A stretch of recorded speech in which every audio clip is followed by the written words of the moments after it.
or that the motion be adopted on division, I would ask them to rise and indicate it to the chair. Deputy to Kingston and the Islands. Thank you, Mr. Speaker. I'll ask for recorded division, please. Alors, conformément à... Therefore, pursuant to order made on Monday, January 25th, 2021, the division stands deferred until later today at the expiry of time provided for oral questions. And now we will go to statements by members. To statements by members, and we'll start with the honourable member for West Vancouver, Sunshine Coast, Sea to Sky Country. Mr. Speaker, for many, changing the way we treat our climate and animals are tasks so daunting that they don't know where to stop. Not so for 10-year-old Cody Kelso, who, inspired by Terry Fox before him, walked 115 kilometers from Gibsons to Powell River with his mother Megan to raise money to make change.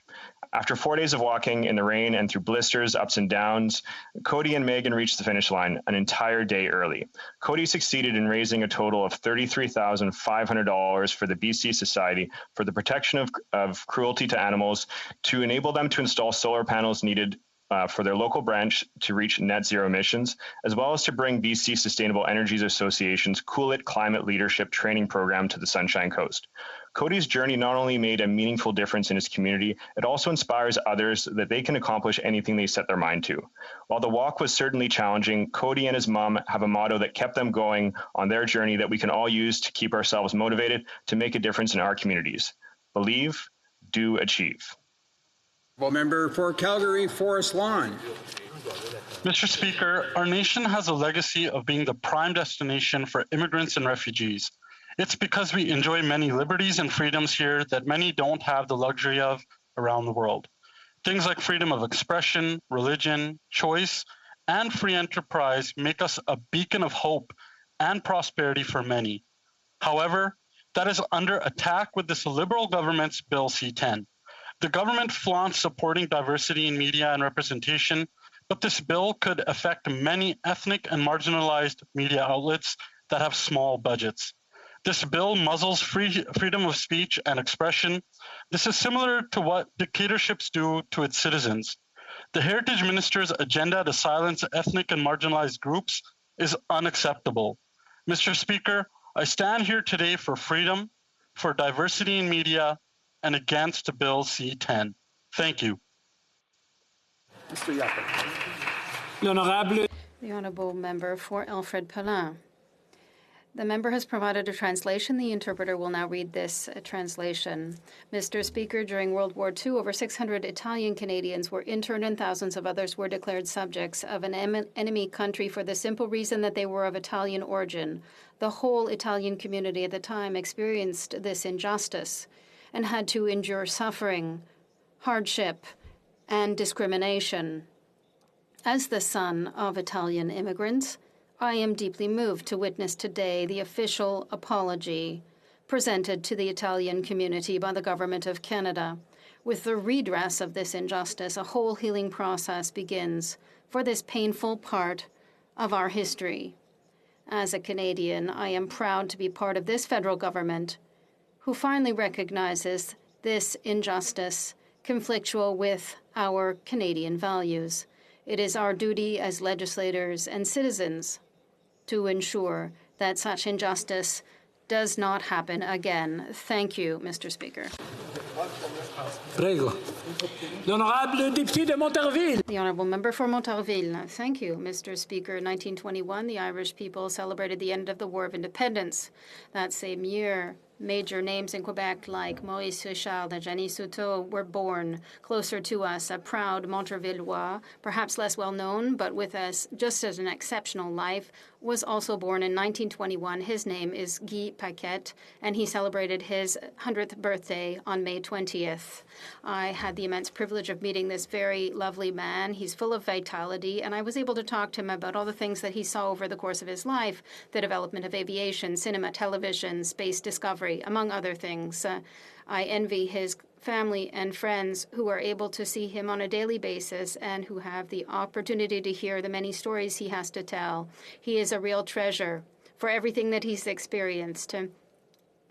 And it's quite remarkable that he has all this history. Once again, you have helped make Quebec what it is today, Mr. Paquette. The honourable member for Glengarry Prescott Russell.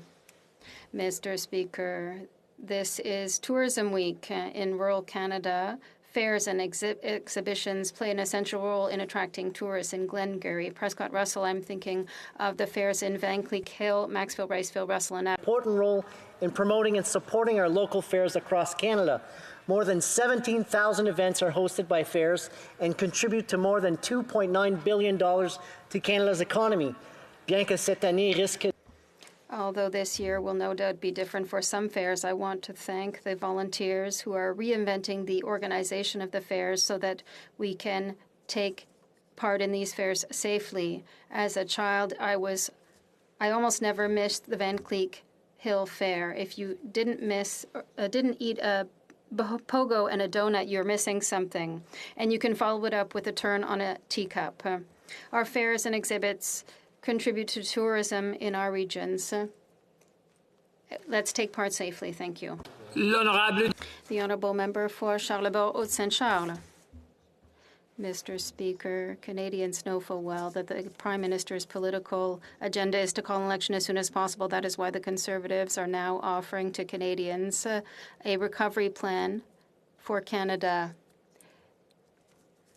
We need healthcare transfers. We need to put our country first and pass stronger laws on accountability and transparency. We want to protect jobs and give our entrepreneurs the means to rebuild their companies. A number of sectors have been hard hit. We need our entrepreneurs because they are the ones that build our wealth. This wealth, it needs to be protected, and we need to reduce our dependency on foreign countries such as China to deal with future threats. It is essential for Canadians to have confidence in their government, Mr. Speaker. That is why I am proud of our Canada Recovery Plan that we will put in place through the next Conservative government. Surrey Newton. Mr. Speaker, I want to pay my respects on passing of former president of the BC Muslim Association, Brother Hashmat Ali. He worked since 1960s, was pioneering as he was instrumental in establishing the first BC Muslim school, the construction of masjids across the province, and served in all facets in the operation, governance, and development of the BC Muslim Association. Brother Hashmat Ali will always be remembered for his leadership and selfless service. Mr. Speaker, I also want to send my condolences to the friends and family of Jitinder Singh Randhawa. Jitinder was a passionate advocate for traditional Punjabi arts. Through his love of Bhangra, he spread joy to everyone he met. He was a pillar of our community that inspired countless youth to help keep Punjabi culture and heritage alive. The honourable member for Toronto Danforth. Thank you, Mr. Speaker. Last summer, nooses were found on an Elliston construction site at Michael Garron Hospital. Community members came together to show their support for Black construction workers and the need to take action against anti-Black racism on construction sites. Out of this community response, a group was formed, Community Solidarity Against Racism in Construction, CSARC. They are taking on the larger issue of racism on construction sites across our country because the nooses in our community were not an isolated event. They started a petition calling for the creation of a national task force on racial violence and to require recipients of any federal construction contract to conduct anti-racism training and to have an anti-racism strategy. Their activism is having an impact. Our most recent Ontario Transit funding announcement included a condition requiring that contractors have in place an anti-racism strategy. Thank you, CSARC. The honourable member for Sherwood Park, Fort Saskatchewan. Mr. Speaker, this is the Global Week of Prayer for China, initiated by Cardinal Bo and marked by Catholics and other Christians throughout the world who wish to see the advance of justice, human rights, and in particular religious freedom in China. And this week falls within Asian Heritage Month, when we here in Canada celebrate the immense contributions of Canadians of Asian ancestry. During this week and this month, we must stand with Chinese Canadians and people all over the world of Chinese origin in opposing all forms of racism and opposing all actions by governments which deny fundamental human rights. We must recognize in this context the racist policies of the Xi Jinping regime, attacking ethnic minorities at home and threatening Chinese diaspora communities abroad. People of Chinese ancestry, like all people, are individuals with their own beliefs, preferences, and hopes. They are not extensions of a state, as the Chinese government claims. Essentializing any group of people in this way, ascribing attributes, connections, opinions, or obligations which deny their individuality, is a form of racism. And therefore, to be truly anti-racist, one must, by necessity, be highly critical of the Chinese government, while also always standing with its victims. The Honourable Member for Sudbury. Mr. Speaker, in July 1993, the creation of a new French-language college in Northern Ontario was announced, and 2 years later, Boreal College opened its door, the youngest of 24 colleges in Ontario. It is a formidable force that anchors the French-speaking communities wherever it is present. This college prepares students for the labor market that eagerly awaits them every year. For the 19th time in 20 years, Boreal had the highest graduation rate in Ontario. At the same time, it had a 100% employer satisfaction rate, which is also the highest rate in the province.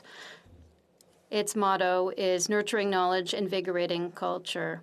It's the cornerstone of everything it does. Not only does it provide exceptional post-secondary programs, but it has excellently expanded to offer settlement services, applied research, and customized training. We are celebrating its 25th anniversary this year. My choice is Boreal. Thank you, Mr. Speaker. The Honourable Member for Mission Matsqui-Fraser Canyon. Mr. Speaker, Greater Vancouver, Toronto, and Hamilton have the dubious honor of being some of the least affordable housing markets in North America. It's cheaper to buy a house in Los Angeles or New York City. Yet the Liberals continue to fail to take real action and address the overwhelming housing affordability crisis in Canada. The Finance Minister admits Canada's lack of housing supply is a serious problem, right after releasing a budget that does nothing to address it. Their recent increase to the mortgage stress test proves they're choosing to push the dream of home ownership further out of reach of regular Canadians. Their national housing strategy is behind schedule. Last night, the finance minister couldn't even tell me how many units it has built. Their first-time homebuyer program is a complete failure, reaching less than 10% of the people promised. Canadians can't afford more inaction. Only Canada's Conservatives are focused on securing Canada's housing future. Richmond East. Mr. Speaker, the Prime Minister suggested that asking questions about the threats from China's government, its anti-Asian racism. I'm an Asian Canadian, and I'm deeply offended by this. How dare the wearer of blackface, brownface use the painful experience of racism to shield his government's callous dereliction to protect Canada from hostile foreign regimes. Pointing that out, it's not racism. Suggesting otherwise plays into the propaganda effort of our opponents, something of great concern in my home of Richmond. To see our national leadership downplay these concerns, it's simply shameful. Many critics of CCPs are Asian descent themselves, either born as an equal partner in Canada or having joined the equal partnership as an immigrant. Expressing dissent is not hatred.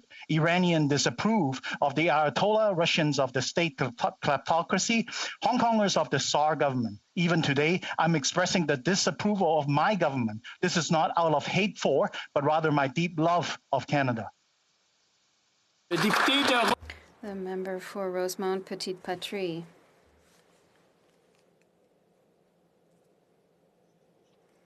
As I speak, thousands of people who want to live in Canada are experiencing distress because of unacceptable delays by the Department of Immigration. There are 3 constituents in my riding who want their stories to be shared so they are no longer invisible for the Liberal government. Othniel Bernardin, Haitian refugee who cannot wait the 39 months to be reunited with his children who are alone in Haiti. Bryce Bienpendu has been waiting since 2017 to be reunited with his family. 4 years. He lives in a precarious economic situation and must pay $5,000 again for health examinations because the first ones he did expired. Céline Magontier, who has been working in Quebec for 13 years. She is fully integrated into our society. She might have to go back to France because she doesn't have a letter of acknowledgement of receipt. These are concrete examples. We need a committed minister who is brave enough to put the concrete plan into operation. Monsieur le Président, au nom du Bloc québécois, permettez-moi d'offrir mes condoléances. Mr. Speaker, I wish to offer my condolences on behalf of the Bloc Québécois to the family and loved ones of Mr. John Gumry, who died last week at the age of 88. He came from Montreal. He lived in Havelock in my riding for a number of years. He was characterized by simplicity, his humanity, and sincerity, and history will above all remember him for his chairing the Commission of Inquiry on the sponsorships. This commission had exposed the turpitude of the Liberal Party, which misappropriated public funds for friends of the party on the condition that they contribute to the cause and that they undermine Quebec's sovereignty. Since I had the opportunity to meet him on a number of occasions, I will remember him beyond his aversion for corruption and but above all, for whom he was as a person. He was fundamentally honest. He had a long career as a judge dedicated to noble causes. That made him a symbol of a committed citizen who wanted to live in a society that honored the principles of justice. Rest in peace, Mr. Gumry. The honourable member for Port Moody, Coquitlam.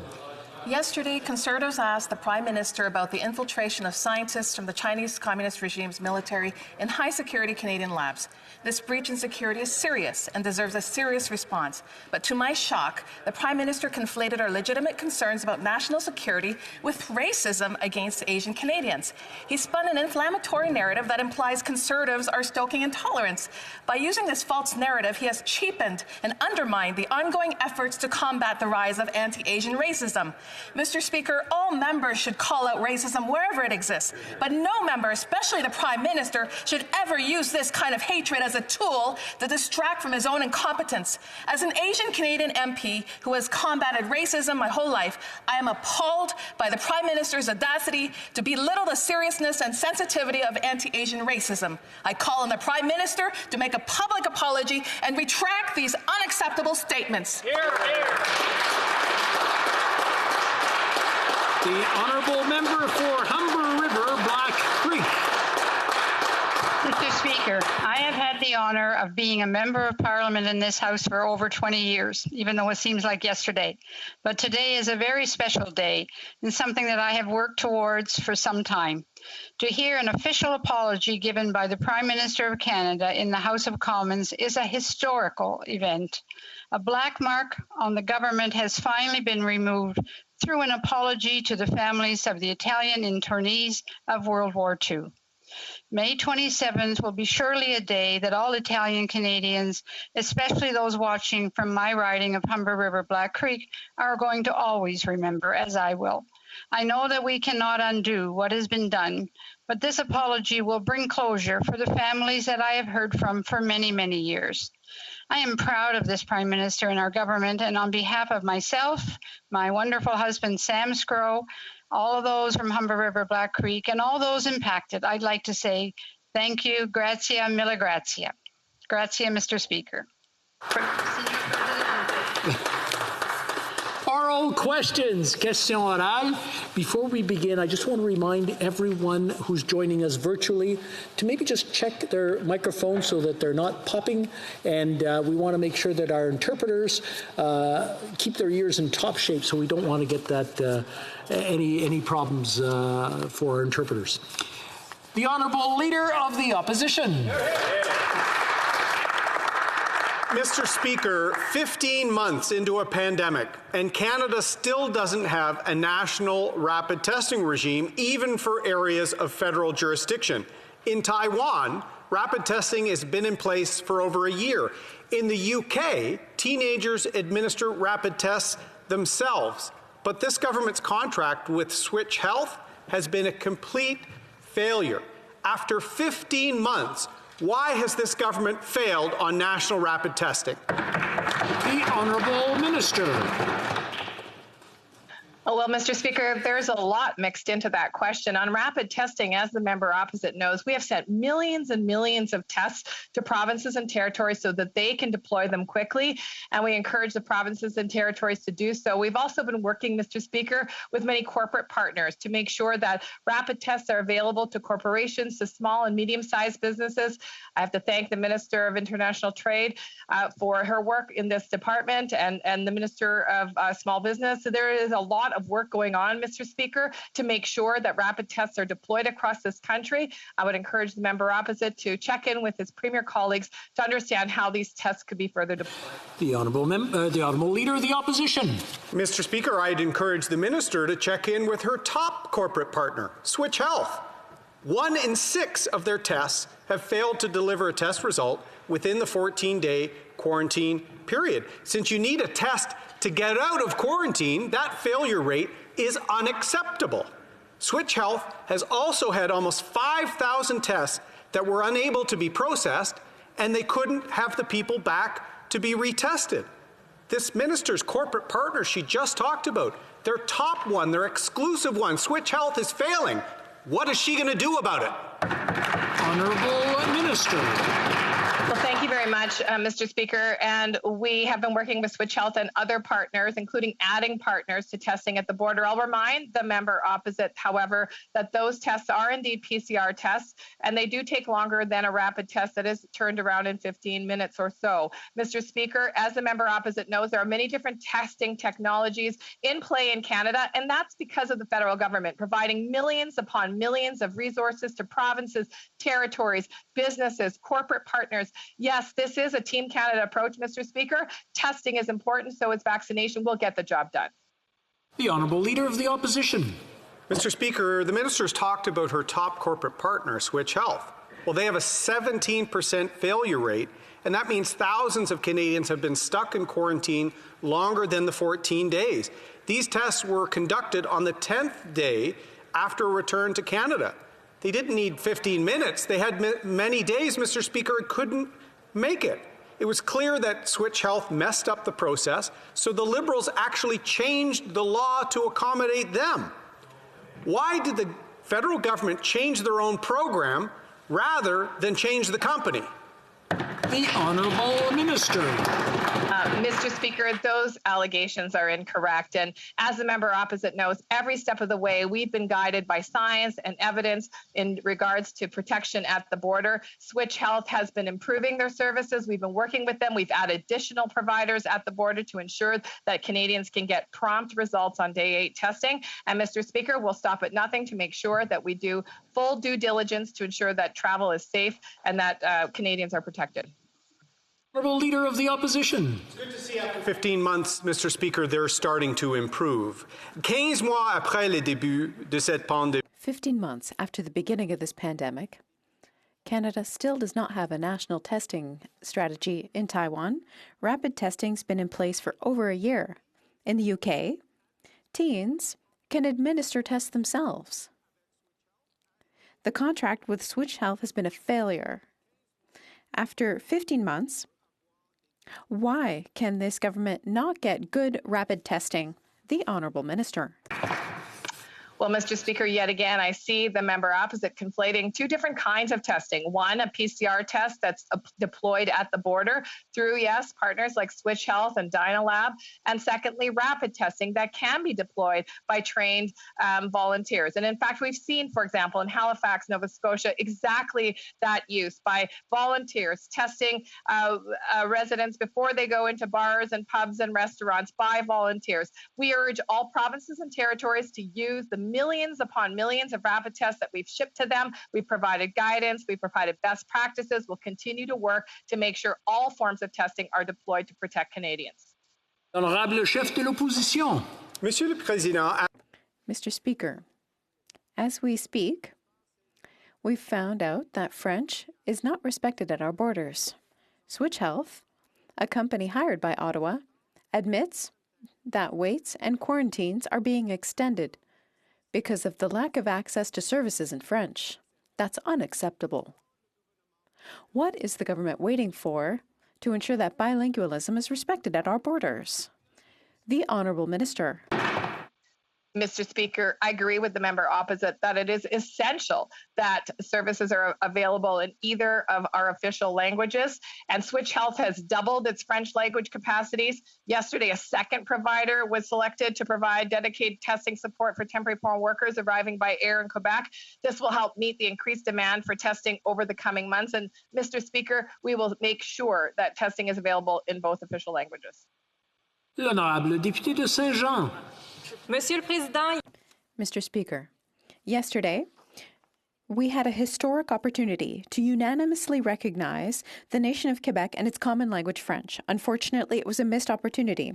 All the motion did was confirm that Section 45 of the Constitution exists and acknowledge the fact that Quebec has chosen to use it to affirm that it is a French-speaking nation. Will the government confirm that it agrees that the Constitution allows Quebec to define itself under Section 45 and acknowledge Quebec's choice to use that section to do so? The Honourable Minister. Merci, Monsieur le Président. Écoutez, Thank you, Mr. Speaker. I wish to reassure my colleague. For me, protecting the French fact in Quebec and throughout the country is important. In this House, in 2006, under the former Conservative government, the House recognized that Quebecers formed a nation within a united Canada. So, of course, we respect the will of the government of Quebec. And we're going to act on our own jurisdiction to protect not only French in Quebec and throughout the country, but linguistic minorities, including the Anglophone community in Quebec. Thank you. Mr. Speaker, the minister is being very careful and evasive. However, there's no trap here. We're looking for a consensus. I'm simply asking if she sees that the Canadian Constitution exists, and if so, that there is a Section 45 that allows Quebec and the provinces to amend their respective constitution. I would then ask her if she sees that Quebec has chosen to use it to enshrine the existence of the Quebec nation with its common and official language, French. Does the minister also agree with these two observations? The Honourable Minister. Thank you, Mr. Speaker. I'm always pleased to see my colleague for the Bloc Québécois recognize that the Canadian Constitution exists, and so thank you for that affirmation in this House. We will make sure to work together to protect the French fact in Quebec. It is the common language of Quebec and the official language of Quebec. Also, Quebecers form a nation within a united Canada. That is also a fact, and it has been recognized as such in 2006. Of course, we will work with the government of Quebec on those issues while ensuring that we protect linguistic minorities in Quebec.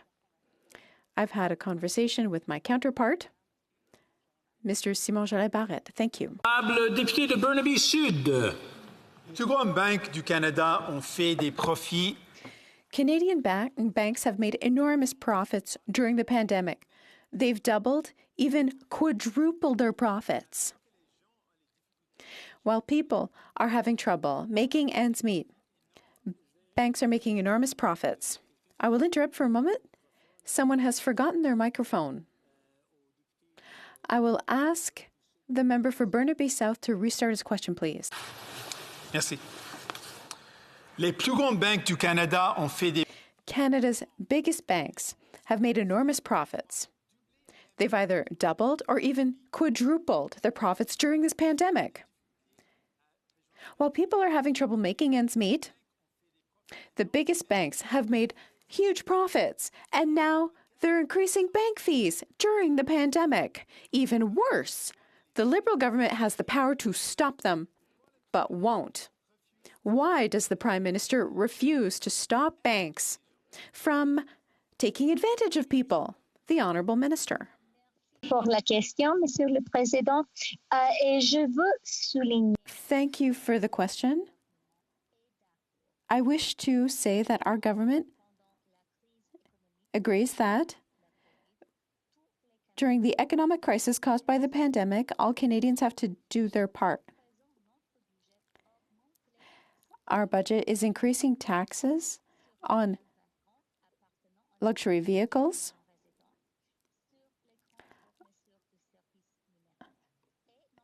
and is increasing taxes for digital services. And we are going to fight tax evasion. The Honourable Member for Burnaby South. Talking about banks, Banks in Canada that have either doubled or quadrupled their profits in a pandemic, and in this pandemic are increasing bank fees. They are gouging Canadians. And what's worse is this Liberal government has the power to stop them. So my question very specifically is, why is the Prime Minister allowing banks to gouge Canadians in a pandemic? The Honourable Deputy Prime Minister. Well, I'd like to thank the member opposite for his question. And let me just underscore that our government absolutely believes that particularly now, during the pandemic and the economic pain caused by it, everyone in Canada needs to pay their fair share. And that is why we are introducing in this budget a luxury tax. We are introducing a tax on digital service providers, and we are taking unprecedented steps to fight tax evasion and tax avoidance. L'honorable député de Chicoutimi-Le-Fjord. Monsieur le Président, le gouvernement... Mr. Speaker, the government is still refusing to release documents pertaining to procurement contracts requested by the Health Committee. They've provided less than 1% of documents requested. In these documents, there's deeply troubling information: favoritism, hiding shortages, bad overall management of resources during one of the most critical moments of the pandemic. Why is the government continuing to hide information requested by the committee? The Honourable Minister. Mr. Speaker, I thank the honourable member for the question. The reality is that we are working very hard to comply with the motion and with the parliamentary process. We have disclosed millions of dollars worth of contracts on our website, and we will continue to provide documentation as required. We have indeed turned over thousands of pages of documentation to the House of Commons in this regard, and we will continue to work hard to comply with our parliamentary obligations while bringing vaccines to Canada for all Canadians. Thank you. L'honorable député de Chicoutimi-Le-Fjord. Monsieur le Président, c'est un jeu dangereux. Mr. Speaker, this is a dangerous game the Liberals are playing. They even tried to hide the risks of their bad practices by asking agencies to focus only on promoting the government's successes. According to the Auditor General's report, many suppliers received advances for funds, but the Liberal government didn't evaluate the financial situation of half of those suppliers. Why did the government gamble with citizens' money? The Honourable Minister. Mr. Speaker, I take issue with those comments. I'm wondering if the honourable member read the report of the Office of the Attorney General, as did I, because in actuality, what the Office of the Attorney General stated in its report was that PSPC managed risks in entering into its contracts in a very competitive global environment. And by managing those risks, we were able to secure 2.7 billion items of PPE for our frontline healthcare workers. We won't stop standing up for Canadians, and we will continue to work hard for them. L'honorable député de Chicoutimi-Le-Fjord. Monsieur le Président, on connaît déjà... Mr. Speaker, we already know about some of the disasters resulting from this government's mistakes. First of all, they spent $80 million on defective masks. The cabinet knew full well that they were sending expired PPE to the provinces, and hundreds of millions of dollars went to what seemed to be friends of the Liberals. Did the Liberal government use the urgency caused by the pandemic to favor their friends at the risk of Canadians' health? The Honourable Minister.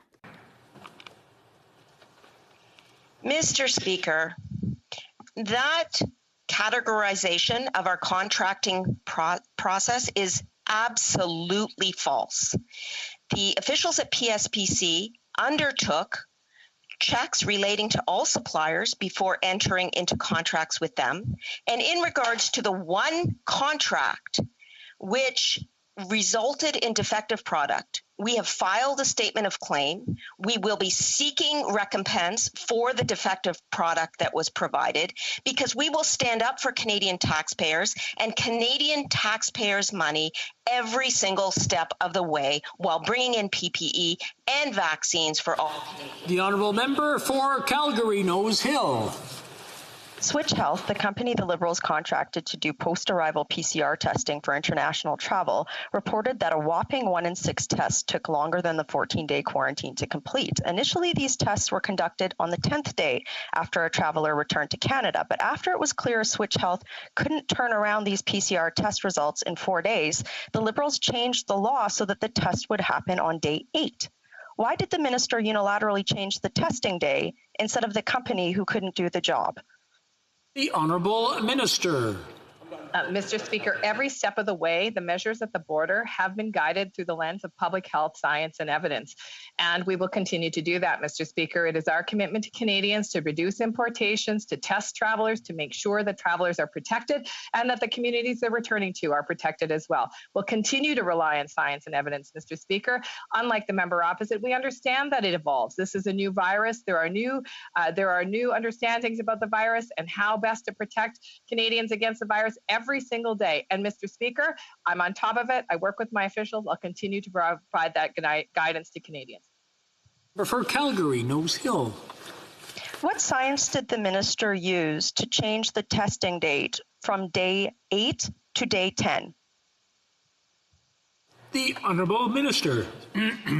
Mr. Speaker, I am sure that the member opposite is aware that we have a very fine team of scientists and researchers that are advising the Government of Canada, both from the Public Health Agency of Canada and through a number of independent panels. And I will tell the member opposite that we will continue to rely on the science and evidence as it evolves to inform our stance, not just on the border, but on how we can best protect Canadians from COVID-19. This is the way forward, Mr. Speaker. Canadians expect us to do this work for them. The Honourable Member for Calgary Nose Hill. Thousands of doses of vaccines in Detroit are set to expire next week. Shamefully content to let these doses go in the garbage, the Minister of Health, Stephen Lucas, and Ian Stewart have blocked every effort of the Mayor of Windsor to bring these vaccines into Canada. The Mayor is now preparing to close the Windsor-Detroit tunnel to allow his residents to walk to the borderline and receive a vaccine from an American vaccinator standing on the U.S. side of the border. Will the Liberals finally help border communities, or are they content to allow Pfizer vaccines to be thrown in the garbage? The Honourable Minister. Mr. Speaker, let me just talk for a moment about the number of vaccines that we've managed to procure for Canada. In fact, over 26.1 million shipped to Canada. In Ontario, over 10 million delivered, 8.5 administered, Mr. Speaker. There are enough vaccines in Canada for Canadians. I will also point out that the United States has deemed that vaccination is not an essential reason to cross the border. We're working very closely with our American counterparts to manage travel at the border. And indeed, we encourage the Mayor to refocus his efforts to the Premier of Ontario for the doses that he requires. L'honorable député de La Prairie. Mr. Speaker, the National Assembly asks that we pass C-10.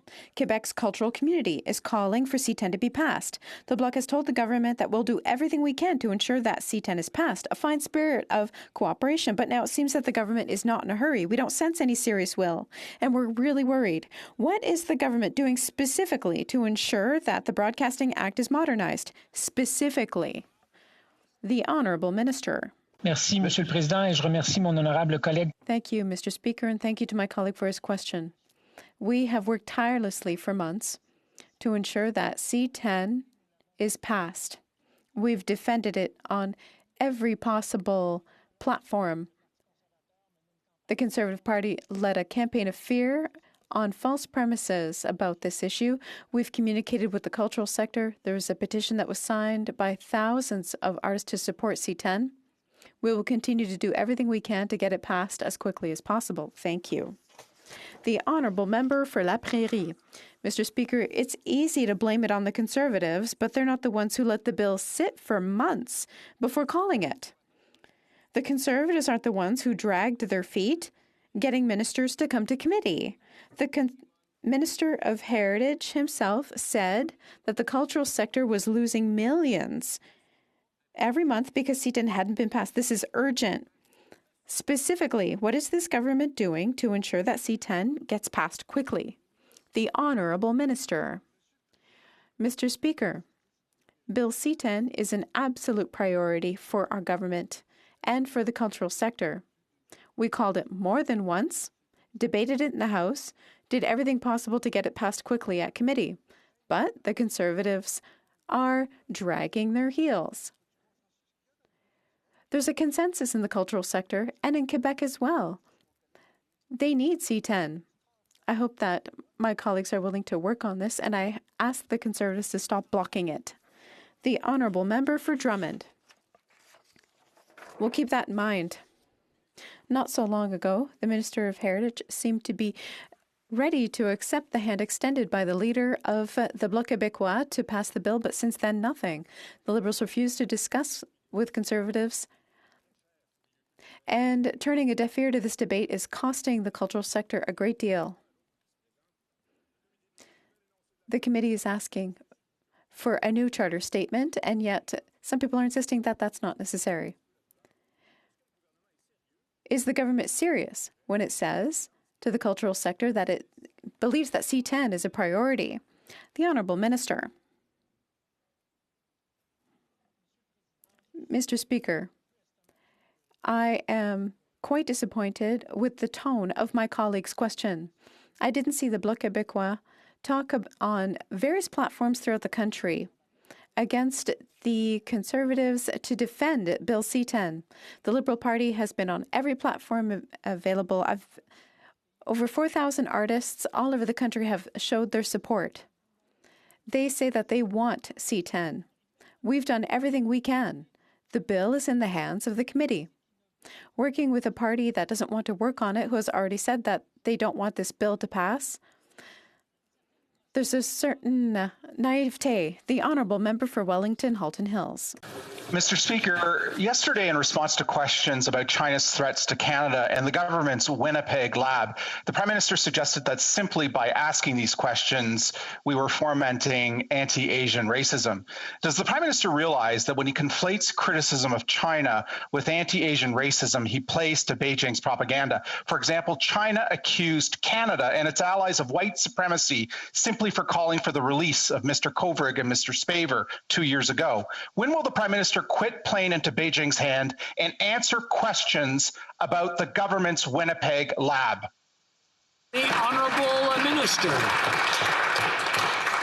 Mr. Speaker, as the Prime Minister has very clearly said, the employees in question at the Winnipeg lab are no longer there, and we are not at liberty to provide any more details at this point. Thank you.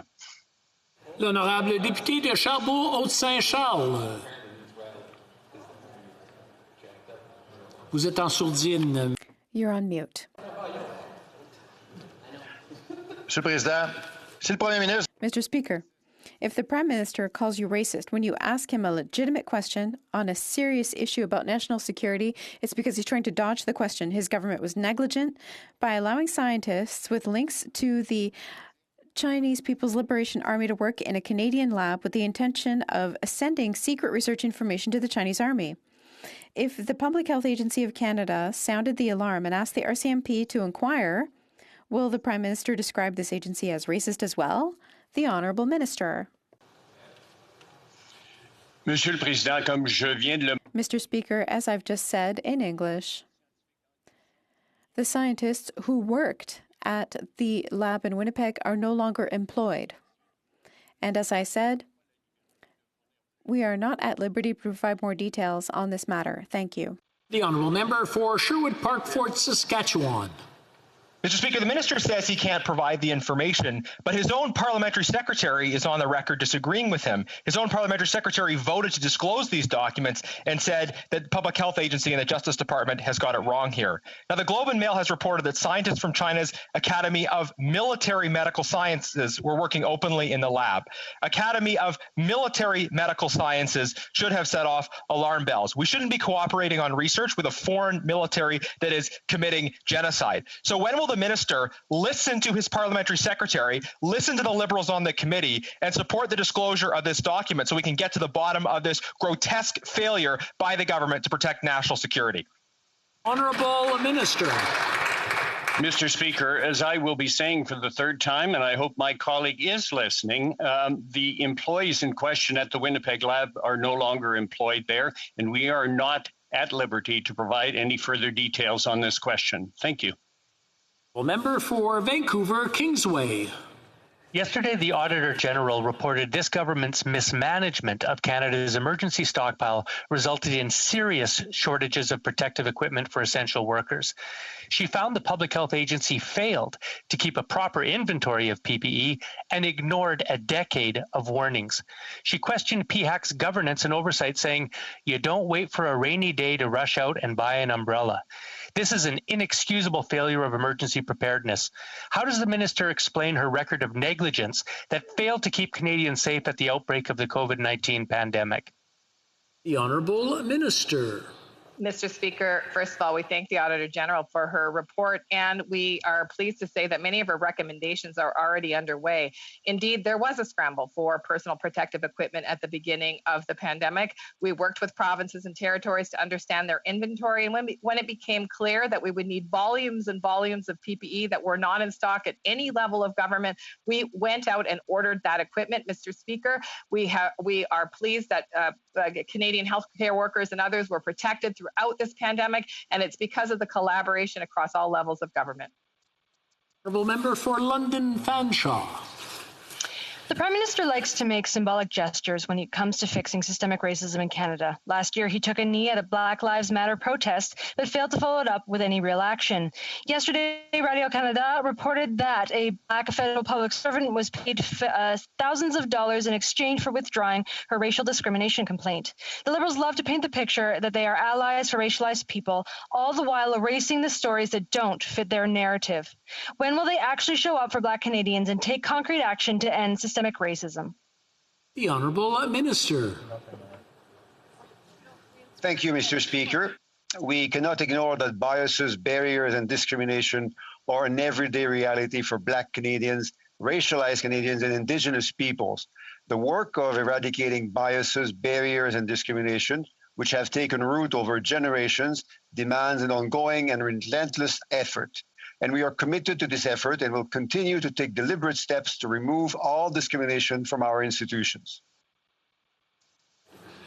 The Honourable Member for Surrey Centre. Today, the Prime Minister and the Minister of Natural Resources announced the launch of the Canada Greener Homes Grant to enable Canadians to retrofit their homes for a low-carbon future. From the beginning, our Liberal government has said that economic growth and the fight against climate change must go hand in hand. And this announcement brings this policy into the homes of every Canadian. Can the Minister of Natural Resources inform the House how this program will benefit both our economy and the environment? Thank you, Mr. Speaker. The Honourable Minister of Natural Resources. Mr. Speaker, let me thank my honourable colleague from Surrey Centre for his question. Canadians want to save money, and we are giving Canadians up to $5,000 to make their homes more energy efficient. It lowers their energy bills. It also lowers greenhouse gas emissions. So climate action can start at home. Retrofitting homes also creates jobs for energy advisors, for local trades workers, for manufacturers of energy-efficient windows and doors and solar panels and heat pumps. The Canada Greener Homes Grant is good for Canadians' wallets, good for our economy, good for our planet. Canadians will lead the way by taking part in net zero solutions right from the comfort of their own homes. Thank you, Mr. Speaker. The Honourable Member for Kelowna Lake Country. Mr. Speaker, the Minister for International Trade met with the U.S. Trade Representative last week and noted she, quote, reiterated that it is in the best interest of both countries to reach an agreement on softwood lumber. Instead of coming out of that meeting with a win, like making progress on an agreement, on Friday, we learned that U.S. tariffs are set to double on our softwood exports. On trade, every single file we have with the U.S. is getting worse. Why is the minister failing so spectacularly to manage the trading relationship with the new U.S. administration? The Honourable Minister. Mr. Speaker, we are disappointed by last week's announcement, but I want to reiterate that the duties imposed are unjustified. They hurt workers and businesses on both sides of the border. I have raised this issue at every opportunity, including with the president and, of course, with my U.S. counterpart in the U.S. Trade Representative. Our government continues to press for a negotiated settlement, and it is in the best interest of both of our countries, and we will vigorously defend our softwood lumber industry and our workers. Thank you, Mr. Speaker. Member for Prince George, Peace River, Northern Rockies. Mr. Speaker, the Minister of Small Business and International Trade has repeatedly assured our forest sector that negotiating a softwood lumber agreement with the United States is a priority. However, U.S. Trade Rep. Catherine Tai was recently quoted as saying, "In order to have an agreement and in order to have a negotiation, you need to have a partner, and thus far Canadians have not expressed interest in engaging. Now the U.S. Department of Commerce has announced that it will double tariffs on Canadian softwood lumber imports. Why is this government refusing to come to the table to negotiate a new agreement?" The Honourable Minister. Mr. Speaker, Canada's forestry sector supports hundreds of thousands of good middle-class jobs for Canadians and communities all across the country. We will vigorously defend their interests. I have had the opportunity to speak to the U.S. Trade Representative and have reiterated Canada is ready and interested in getting to a negotiated agreement. That is in the best interest of workers and businesses on both sides of the border, and I look forward to working with the United States on this very important issue. The Honourable Member for Leeds, Grenville, Thousand Islands, and Rideau Lakes. This morning, Mark Carney appeared before the Industry Committee and told the committee members that he's been advising ministers on climate policy, saying, quote, "I have talked to some ministers about climate finance," end quote. Well, we've seen that it's standard practice for the Liberal elite in this country to have unfettered access to ministers and even the Prime Minister. Will the government tell Canadians how many times Mr. Carney has lobbied and for what? The Honourable Minister. Thank you, Mr. Speaker. Certainly, this government believes in consulting widely and listening to the perspectives and the thoughts of Canadians from coast to coast to coast. Mark Carney is obviously an eminent Canadian who has deep experience with respect to issues around climate finance, and in fact, he is advising presently the Conservative government of the United Kingdom with respect to climate policy and climate finance. We certainly look to him, but to many others in many sectors across this country to ensure that we are addressing the issue in a thoughtful and a substantive way. The Honourable Member for Leeds, Grenville, Thousand Islands, and Rideau Lakes. Well, it looks like the Liberals are taking their marching orders from Mark Carney before he's even crowned, but based on his access to cabinet and top Liberals, it seems like a foregone conclusion here.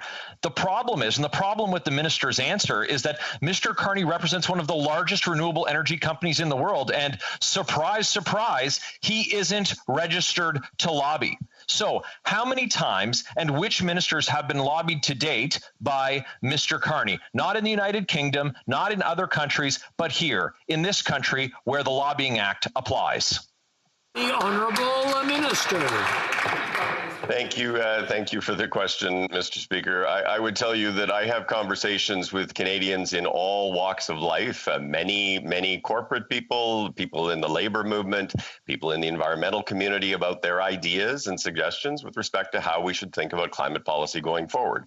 That is fundamentally what Canadians would expect their government to do, to be open to the ideas and the aspirations of Canadians across this country. That's exactly what I do and my colleagues do each and every day. The Honourable Member for Salaberry-sur-Roi.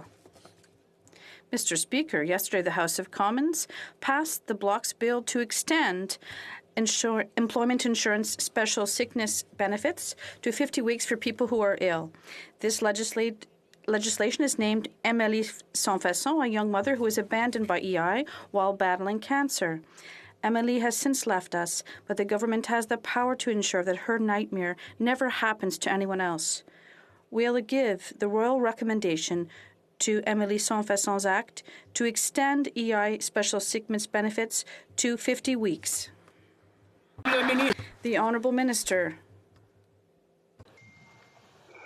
Mr. Speaker, Canadians expect and deserve to have an EI system that is fair and meets their needs.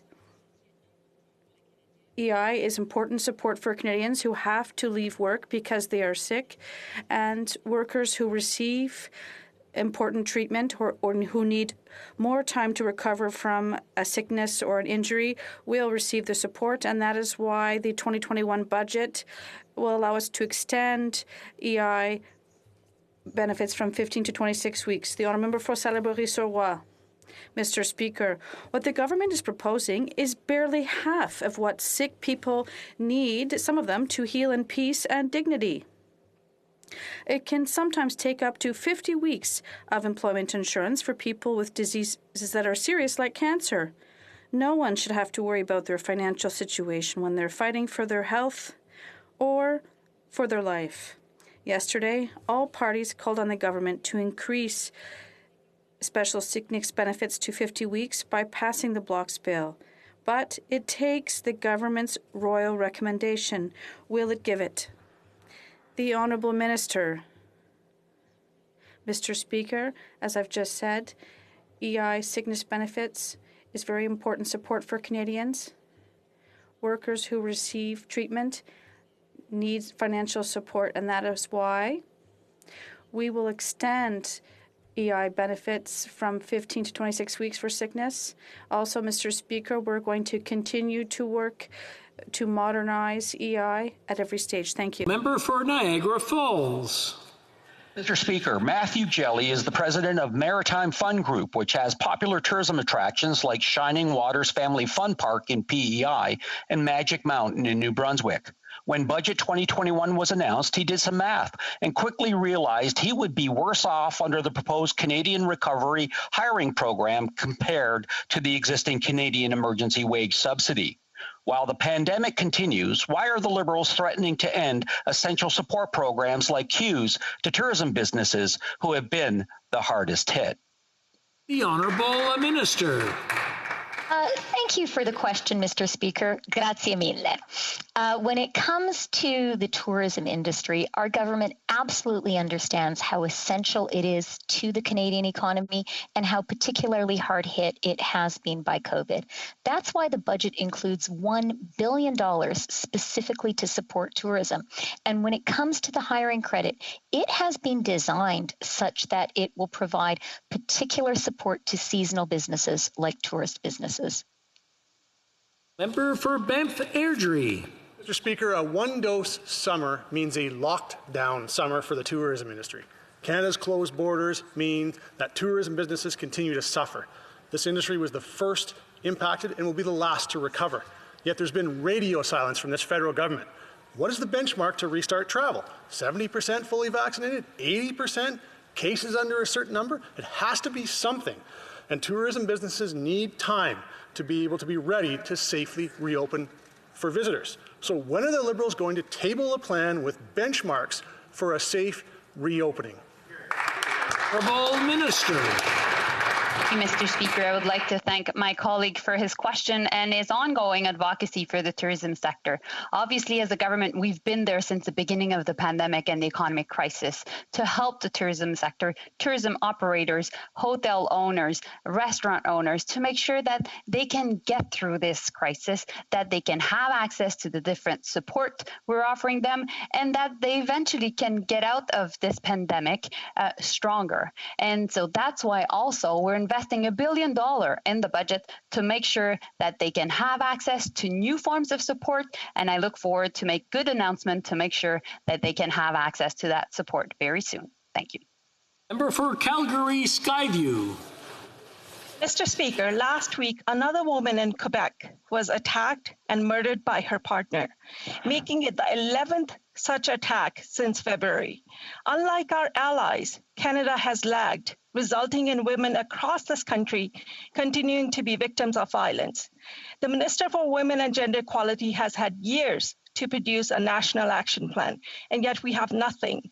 How many more women need to be murdered before this minister gets serious about addressing violence against women and produce a national action plan? The Honourable Minister. Mr. Speaker, on behalf of the governments of Canada, let me offer my condolences to every family grieving loved ones lost to an entirely preventable crime. My colleague's compassion is commendable, but her facts are wrong. Our government has done more to support women in crisis, those living in violent homes, more to address and prevent gender-based violence than any other government before. Our response to COVID has been recognized as having the best feminist intersectional lens. And about 1 million Canadians have received supports in their hour of needs through gender-based violence organizations. The Honourable Member for St. Leonard Saint Michel. Thank you, Mr. Speaker. Canadians know that climate change is real. Canadians also understand that investments in clean technologies will not only create thousands of good-paying jobs, but will also build a more sustainable future. Could the Minister of Innovation, Science and Industry please update the House on how the government is supporting Canadian innovators and helping Canada meet our 2030 climate commitments and reach net zero by 2050? The Honourable Minister. I'd like to first thank the member for her question and her work on this issue. Canadian clean tech innovation is at the very heart of our green recovery, and that is why earlier today, Mr. Speaker, I announced a $44 million funding for innovative Canadian companies. Through our investments in innovative companies like Groupe Optel in Quebec or Pyrogenesis in Montreal, we're strengthening our support for Canadian innovators while contributing to our climate goals. Thank you. Honourable Member for Edmonton Manning.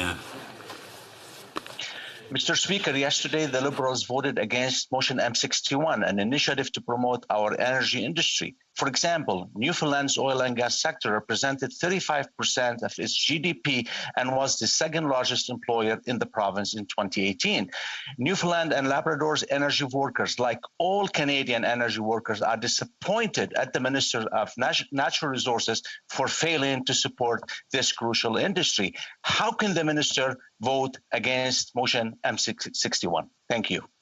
The Honourable Minister. Thank you, Mr. Speaker. I would never shy away from defending the record of this government on Newfoundland and Labrador's offshore, but I think it is an important opportunity to also speak to the member's province in Alberta. Since 2010, Alberta has doubled its wind capacity. They're on track to double it again by 2023. Just last week, Blue Earth Renewables in Calgary announced the Hand Hills Wind Farm project. It's part of 4 solar and wind projects backed by $500 million of investment in Alberta. Oil and gas workers built this country. I agree with the honourable member on this. They are the same people who will help build renewables and lower emissions. We support them, and we are building that future with them. Thank you. The honourable member for West Nova. Mr. Speaker, a few weeks back, I sent a letter to the Minister of Fisheries and Oceans asking for details on the possible Indigenous fishery beginning June 1st and how she and her department would respond. The Minister's statement about regulations and seasons in March was what coastal communities have been waiting for since tensions blew up back in September. Nobody wants a repeat of that. Will the Minister allow tensions to blow up once again, or has there been meaningful negotiations with all sides to avoid another fisheries crisis in St. Mary's Bay? The Honourable Minister. Thank you, Mr. Speaker, and I want to thank my honourable colleague for the question. Mr. Speaker, with regards to the ongoing situation with regards to moderate livelihood, we are continuing to have negotiations with First Nations, as well as making sure that industry is well communicated with. We have put a plan in place for this year where fishers are able to get out on the water with the moderate livelihood fishery. It's a flexible plan. It's a plan that allows them to develop their own fisheries plans. Mr. Speaker, we are committed to finding a path forward, and I look forward to working with the honourable member opposite to make sure that we do that. Thank you, Mr. Speaker. The honourable member for New Brunswick Southwest. Mr. Speaker, a new mom to be in my riding was temporarily laid off in December after working throughout the pandemic as an essential worker. She is pregnant with a June due date. Under the Liberals' served EI transition, this young lady was forced to claim EI against the hours she banked for maternity benefits. As a result, she will not be eligible to receive a full year of maternity leave. According to the minister, this was by design. Why did the Liberals approve a benefits program that discriminates against new mothers? Minister. Well, thank you, Mr. Speaker. Really important question. We know that individuals want to work, and we've been there through a variety of emergency and recovery benefits to help those who aren't able. We've tried to align our EI system with our recovery benefits in order to make the transition seamless back and forth.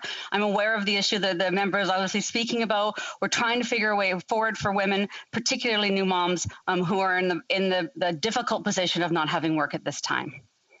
The honourable member for Brampton South. Mr. Speaker, after a difficult pandemic, almost 70% of adults in Peel have received their first dose.